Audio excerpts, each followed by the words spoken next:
Hi there, beautiful souls watching. Thank you.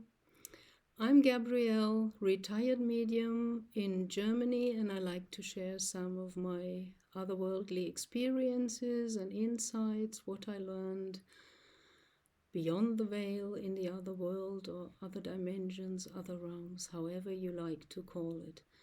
This one is about interpretation. That's another step in the mediumship trainment. You have to learn to know your ego and step aside with it, because the brain is always working and always interpreting. So the best example I know of is an example from a person, a colleague, a medium in USA, which I highly respect, and I really like what she's doing and what she's giving out. Her name is Suzanne Giesman, and you can find her. She's got some beautiful meditations, many videos and stories, and she's teaching mediumship, and she's doing a great job. That's why I love her work and her. So, she is teaching mediumship as I experienced it for myself in group settings, like in classes, and you practice and exercise through different exercises with other learning disciples of the same mediumship trainment. So I hope I'm allowed. Yes, they say I am allowed, okay, because it's for all of us to learn and to grow. Suzanne had a wonderful example.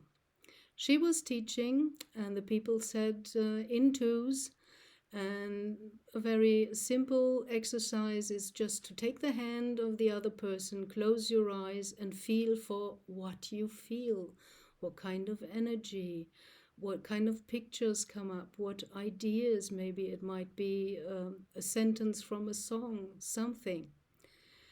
And she had this guy coming running to her from out of his exercise session with another person, and he was telling her, "Oh, I did see something very disturbing. I can't tell it to that person." And Suzanne said, of course, "Calm down, just describe what you saw or felt or experienced."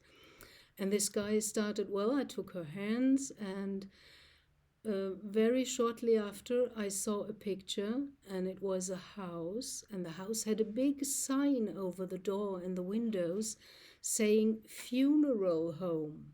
So he thought that he was seeing that this person is going to die, because he interpreted the facts that he got. The house with a sign funeral home in connection with the person he was training with. So that's an illegal conclusion. You're deducting, you're interpreting, and your brain does that naturally all the time, knowingly or not. So she told that man, "Please go back to your partner in the exercise and tell her exactly, just as a description, what you saw. Just like you told it to me now, and I'm telling you, your interpretation is ego, it's wrong.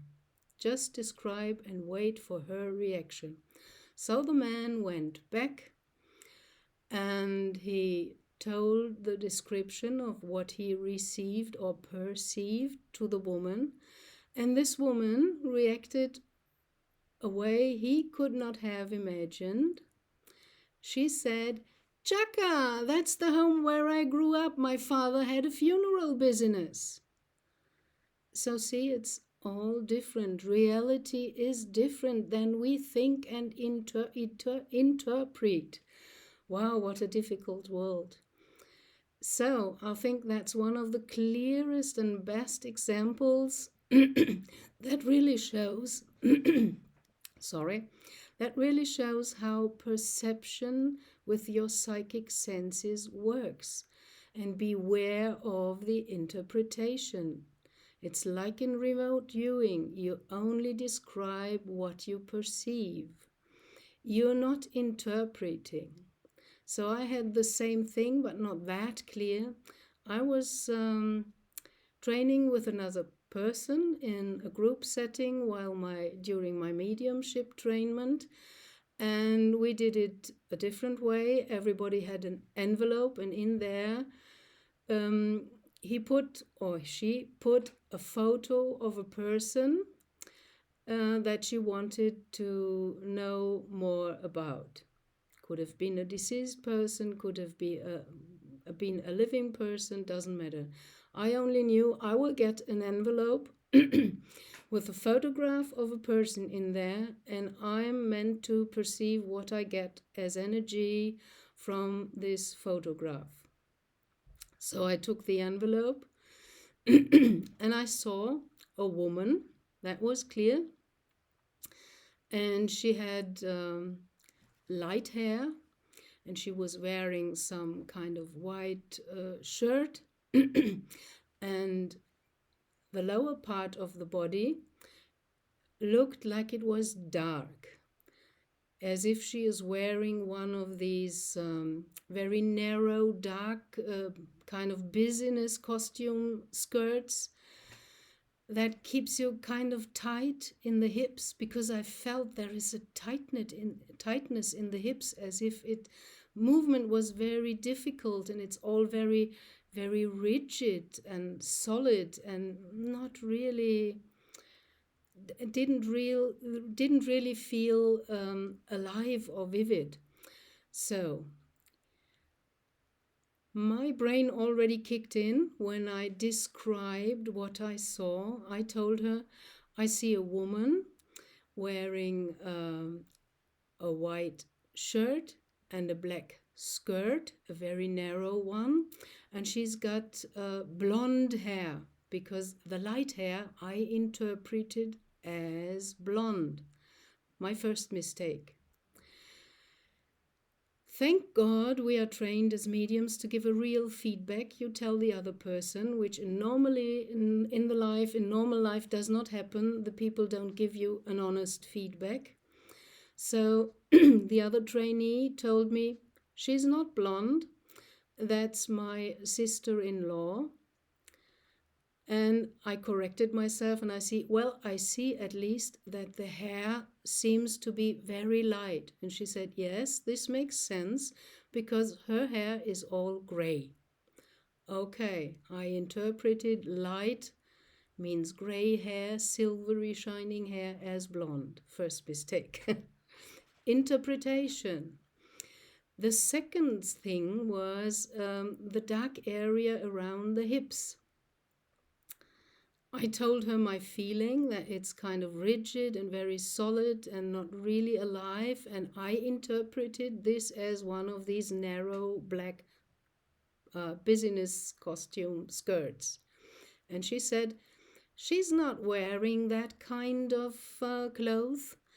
So I knew that's wrong. Then I stick to the feeling, because I started as a clear sentient. I felt the things, and only by training, sitting in a mediumship development circle with other colleagues over years, and training with a lot of exercises to get more precise information, and to train to step out with the ego and not interpret.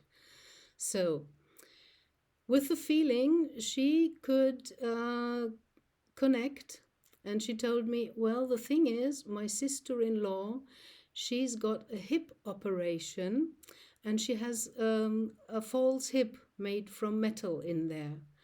So, okay, I interpreted the dark area around her hips as a skirt. Second mistake. Because our brain tries to associate with what it knows in form of pictures. But it was about the energy. So there was a dark area which felt very rigid, and that was the true perception about the false hip. Because if you have something like that in your body, it will hinder the normal flow of energy, and that region will appear as dark. That's how I learned that how dark energy works. I perceive it as some kind of dark, cloudy material which can get very thick around an organ that's in stress or not working well, or a region of the body. And the region already tells you a lot. Because if you have problems in your hips and with your legs, the medicine branch calls this your movement apparatus. So it is about moving forward with your whole being, with your life. And if you feel stuck or hindered by your movement apparatus, then there is something to clean, to help, to heal, to work through, which hinders you in the natural movement. So even if you have a false hip or some metal in your bones, that can easily be dissolved by sending love and white light there, or asking Archangel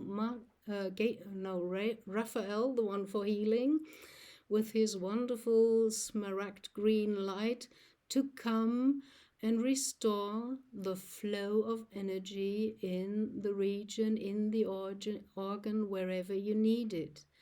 If you don't feel that you can do it yourself, but every one of us has this divine spark, and call upon the light directly and ask for what you need, and you will always get an answer, and you will always get a healing. Maybe you have to work a little bit through it and find out what's the deeper reason, or understand something. It will not come mostly that instant. It takes some time. We're still in 3D, where things take time to unfold. But it's the first step. You set an intention, what you want, and then you follow the impulses. If you feel the energy, follow it. And it should always be positive, uplifting, getting warm in the region, or vibrating.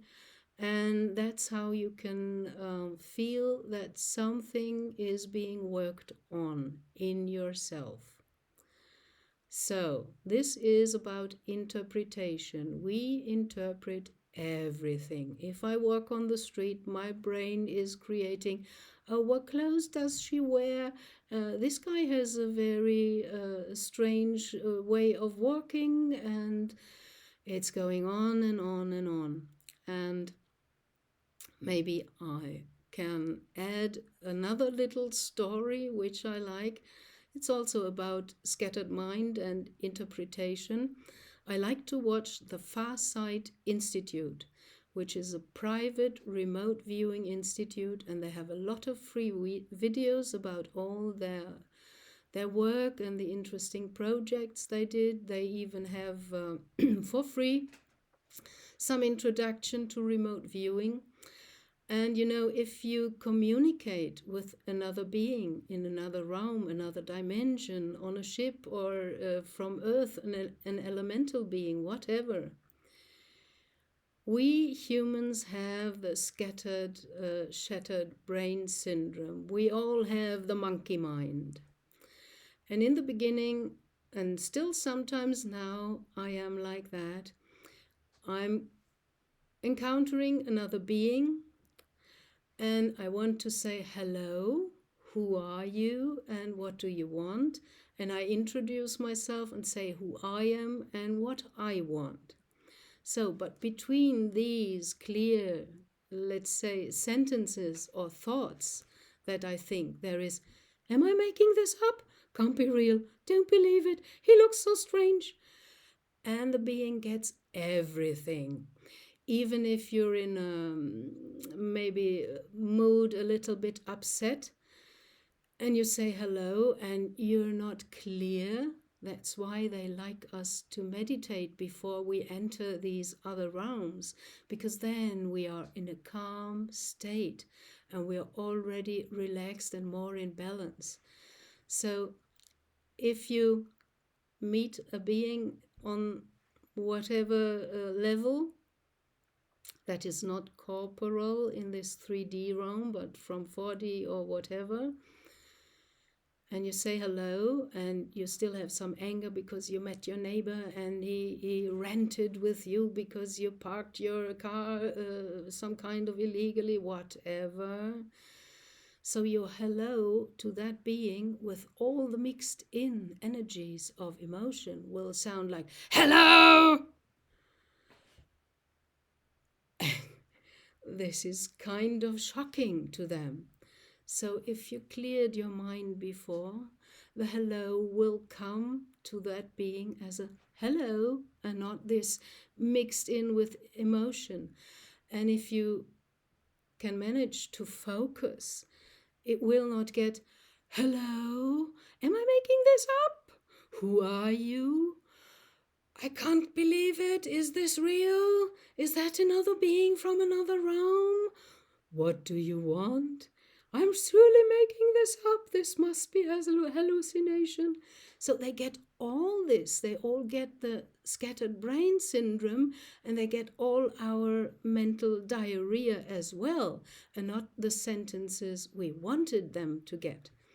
And I loved how the son of Courtney Brown from the Farsight Institute once in a remote viewing session described that, and it felt so real because I know the same experience, and I knew he was talking real. And he said he had connected with a being from the secret space program in a place somewhere else, and it was an insectoid, and he was standing in front of the being with his astral or etherical body, and he was saying the same thing. Hello, who are you? What's your main purpose? What are you doing here? And he described that he was, while addressing the being, he was thinking, am I making this up? This can't be real, blah, blah, blah, all this ego, brain, mind stuff. And the other being, the insectoid, got all of that and was kind of sighing like, another one who's coming and trying to talk to us, but he's really scattered in his brain. And he recognized and felt that the being was a little bit, well, between bored and I don't know, a little bit frustrated maybe, but they can control their emotions better than we can. So he apologized, which I think is a very good way to behave wherever you come to whatever place in other realms you get to. Behave, because you will be answered the way you step up to others and you talk to others. So I always greet them with namaste. I greet the light within you because we're all from the same source, from the same light. Even our brothers or sisters walking the dark path, the path of the left hand, as it is known in Asia. So he apologized. Aziz Brown, the son of Courtney Brown, apologized to that being and said, sorry, I'm still learning. And the being sighed again and said, yes, I know. You're learning. It's okay. So that's how they handle us on the other side. And I think that should motivate us to train a little bit more to be calm and to focus our monkey mind onto what we really want and express that and thank all the beings. Thank everything and everyone you encounter for the time they take with you, because you're learning from them anyway. The energetic way or the conscious way, if you can get some conversation, some connection with them. So that is all for now. I hope you find something helpful in this, and I wish you all the best. Blessings, love and light. Beautiful souls watching. Thank you. Be blessed on your path. Bye.